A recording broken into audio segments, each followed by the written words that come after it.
Hi friends, this is your pal Scott Garibay, and today we are going to talk about Stranger Things Season 2, Episode 9, The Gate. All right, so at this point, Steve Harrington and the kids have penetrated into Merrill Farm in the known entrance to the Upside Down, and they end up burning the Vine system, okay? Then Hopper and Eleven actually go to the gate, and Eleven gets in front of the gate and uses her psychic powers to close the gate, which is like just a full-on, like it's a brute force attack. It's really significant. It's designed to show exactly how powerful Eleven is, and that also, while she is incredibly powerful, and she hasn't even reached her full potential. It's really quite fascinating. All right, so that's it. Like, that's the big fight, right? So the episode's over. No, this is the brilliance of the Duffer Brothers. Is just like Tolkien, the story goes on quite a bit afterwards. So one, we get to see that they actually just like skip a month, and it turns into like a John Hughes movie, right? Like, so first of all, we see that Hawkins, that Nancy and Jonathan were successful, and this is really interesting. Nancy and Jonathan were successful in getting out those tapes and getting newspapers and news channels to cover this story. Finally, it comes out that that Barb is dead. Her parents are kind of freed from from this mystery. Also, Murray Bauman solved the case, which is really wild.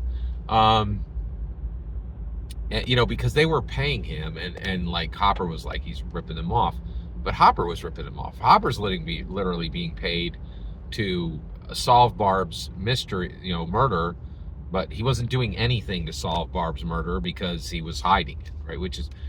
That's a dark aspect of this story, is just how deep some of these lies go and just how harmful they were. So you have that situation. But then, in addition to that, at this point, we get to the dance, and so this is the John Hughes part. So this is the core four, right? So you have Mike Wheeler, Will Byers, Dustin Henderson, and Lucas Sinclair, and they all go to the dance, right? And everybody gets matched up except Dustin. So Mike connects to 11,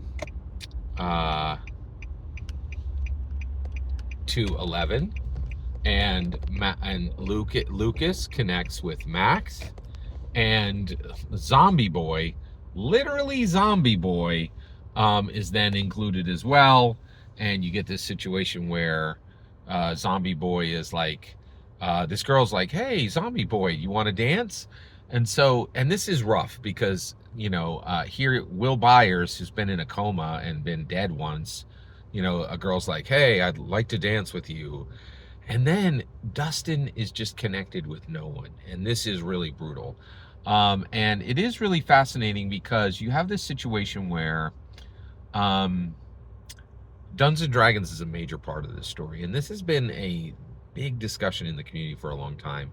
And it's never been a question of, can you have a girlfriend in Dungeons and Dragons? The question is, do you have a girlfriend despite the fact that you play Dungeons and Dragons? Because absolutely nobody in the D&D community will tell you you have a girlfriend because you play Dungeons and Dragons. And it's rough. And, Dustin is super smart. He's really passionate about Dungeons and Dragons. But he's short. He has his teeth issue. And he has curly hair. Like there's just like a lot of checks against him, and I thought it was deeply, deeply sad.